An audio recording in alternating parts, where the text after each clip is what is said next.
Assalamualaikum warahmatullahi wabarakatuh. Selamat datang. Jumpa kembali dengan aku Ariska Khairunisa. NIM 24011110002. Bagaimana nih kabarnya teman-teman? Nah, di sini nih video kali ini khusus untuk mind map tentang psikologi sosial, membahas kognisi sosial. Mungkin teman-teman ada yang tahu kan apa sih kognisi sosial itu? Kalau kita lihat kognisi itu kayak sebuah pikiran, mungkin pikiran sosial berarti ya. Untuk penjelasan lebih lanjut, kita lihat video ini bersama-sama. Nah, oke. Apa sih itu kognisi sosial? Nah, sebelum kita memasuki tentang pengertian nih, kognisi sosial. Ketika kita pergi keluar, kita menyaksikan sebuah fenomena kecelakaan mungkin, maka apa yang sedang terjadi dalam pikiran kita? Pasti kita akan memahaminya, menganalisa, kemudian mencari tahu informasi-informasi tentang orang sekitar tersebut. Nah, oleh karena itu, kognisi sosial pada diri individu itu membuat kita untuk bisa berpikir tentang dunia sosial dan juga memahami diri kita sendiri. Jadi, kognisi sosial bisa disebutkan sebagai cara berpikir individu untuk menganalisa, mengingat, dan kemudian mencari informasi terkait dengan kejadian-kejadian sosial. Oke, selanjutnya kita membahas tentang proses kognisi sosial. Jadi kalau prosesnya berarti bagaimana sih proses kita berpikir itu, proses kita mengamati, menganalisa, dan mengingat informasi. Yang pertama ada attention atau perhatian. Jadi dalam kita berpikir ya, sebelum kita berpikir adanya proses kognisi itu yang pertama attention atau perhatian. Misalkan kita berada di sebuah wisata, tempat wisata, maka pertama kali kita melihat itu tempatnya begitu menakjubkan gitu ya. Bukan hanya melihat saja, tetapi kita mencurahkan perhatian kita. Nah, yang kedua itu encoding atau penyimpanan.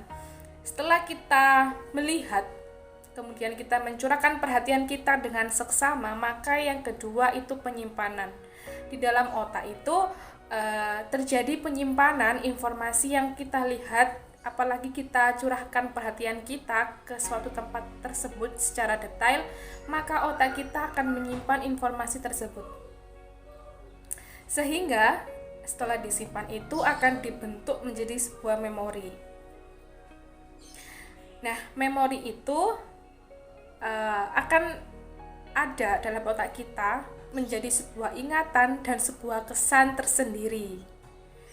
Nah, yang ketiga ada retrieval atau mengingat kembali. Namanya juga ya, mengulang, berarti retrieval atau mengingat kembali.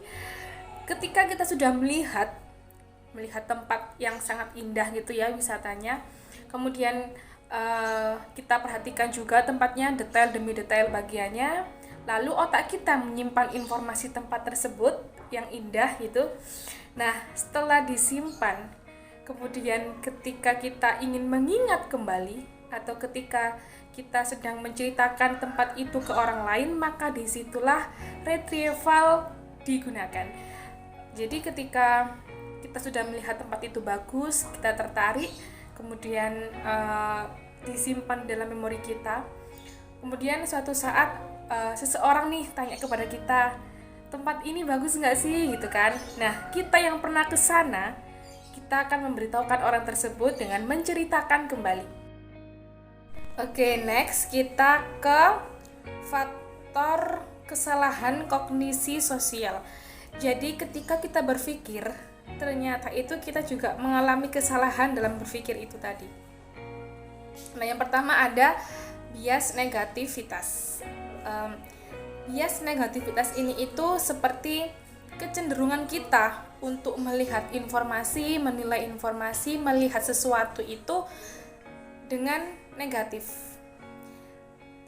Misalkan seseorang gitu ya, seseorang mantan pidana. ketika kita berkomunikasi dengan dia, maka yang kita lihat itu adalah pidananya, bukan kebaikan dari dirinya.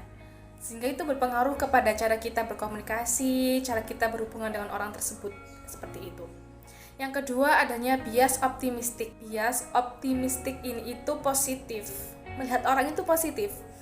Misalkan kita tahu ya orang itu adalah mantan napi gitu, kan udah keluar dari penjara, mungkin dia sudah bertobat, mungkin dia sudah berubah menjadi baik gitu. Jadi kita melihatnya dari sisi positifnya, seperti itu. Itulah pikiran kita ya memang. Yang ketiga adalah pemikiran kontrafaktual. Jadi pemikiran ini itu berlawanan dengan keadaan, yang membuat seseorang itu berandai-andai atau kok bisa ya, kenapa coba tadi nggak seperti ini gitu. Misalkan kita diberikan sebuah takdir ujian, nilai kita jelek gitu ya.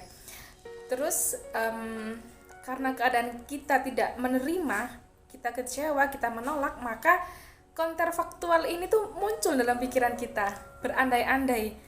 Kenapa aja tadi nggak nyontek? Kenapa aja tadi nggak belajar lebih serius tadi malam? Dan setelah kita tahu hal itu mengecewakan, itu membuat kita tuh berafeksi buruk, atau suasana kita tuh buruk, keadaan kita tidak menerima, yang ada cuma menghayal, berandai-andai, jadi seperti itu. Kemudian yang keempat yaitu terlalu berpikir-pikir. Pikiran kita selalu berkecimuk ya. Misalkan ketika membeli barang di pasar, kita terlalu berpikir-pikir nih, model yang seperti ini, terus harganya segini, kualitasnya segini gitu.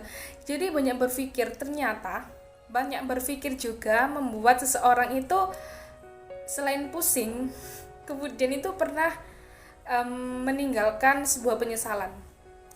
Terlalu banyak berpikir juga itu tidak baik karena membuat kita kebingungan. Juga pada akhirnya keputusan yang kita ambil itu tidak akan akurat, itu tidak sesuai dengan realitanya, karena kita terlalu berpikir yang enggak gitu. Kita terlalu berpikir yang banyak, terlalu banyak mempertimbangkan juga gitu. Baik sih mempertimbangkan itu dalam hal-hal yang berbeda ya. Kalau misalkan kita berpikir banyak tentang sesuatu yang nyata, kemudian kita masih berpikir, maka hal itu kita akan kehilangan keputusan kita. Kita akan kehilangan keakuratan keputusan kita. Berpikir juga tidak baik, tetapi kalau kita tidak berpikir itu juga tidak baik. Kognisi sosial itu berdasarkan dengan skema. Skema itu apa sih gitu ya? Skema itu apakah kayak bagan-bagan? Kemudian skema itu apa kayak sebuah rancangan gitu. Padahal dalam sebuah kognisi sosial, skema itu menjadi dasar gitu ya. Skema menjadi dasar seseorang itu berpikir. Apa itu skema? Kita lihat selanjutnya. What's schema? What schema? Apa skema itu kan? Skema itu merupakan struktur mental di dalam otak yang membantu seseorang individu mengatur informasi sosial dan mengarahkan pemrosesannya. Jadi skema itu seperti tafsiran, seperti persepsi seseorang secara akurat untuk menilai perilaku orang lain, menilai fenomena sosial yang ada. Gampangnya saja kita bisa menafsirkan, oh seseorang itu cewek, seseorang itu laki-laki, oh ternyata dia suku Bugis, dia suku Jawa. Nah, setelah kita tahu skema itu adalah sebuah tafsiran, persepsi gitu ya. Skema itu yang pertama adalah self-skema. Self-skema atau skema diri sendiri. Jadi itu pikiran kita itu terpeta-petakan. Nah, skema self ini itu berisi tentang karakteristik diri kita sendiri. Bagaimana kita mengorganisir ingatan kita tentang diri kita sendiri. Dari yang pertama kita itu berkognisi ya, kita berpikir, kita menganalisa, kita melihat diri kita sendiri bahwa aku ternyata lemah di bidang ini gitu. Ternyata aku memiliki kelebihan di bidang ini. Kita tahu tentang diri kita sendiri gitu. Jadi kita bisa mempersepsikan diri kita, sehingga ketika orang lain menanyakan apa sih kelebihan kamu, aku tuh gini gini gini gitu. Jadi kita bisa mengingat itu kembali ketika diperlukan gitu. Person skema atau skema seseorang gitu. Jadi skema seseorang ini dalam ingatan kita itu terpetakan bagaimana kita melihat orang lain. Misalkan orang lain itu ada sih orang si A itu pendiam, si B itu cuek, si B itu pemarah ya gitu.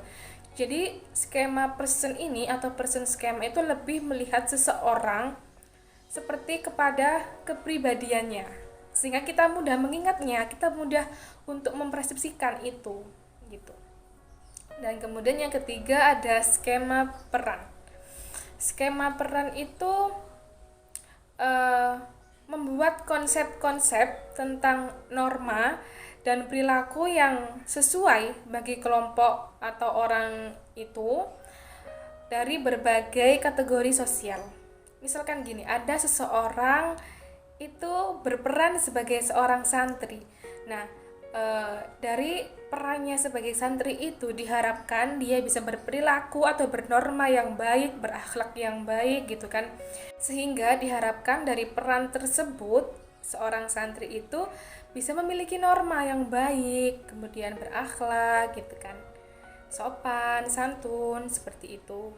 Nah, berikutnya skema kejadian. Skema kejadian ini berisi tentang pengetahuan kita tentang urutan sebuah kejadian. Bisa dibilang tentang kronologis sebuah kejadian. Misalkan kemarin-kemarin berita yang baru viral, seorang anak dari Maroko yang bernama Ryan, ingat kan? Yang pernah jatuh ke dalam sumur sedalam 32 meter dengan diameternya 45 cm.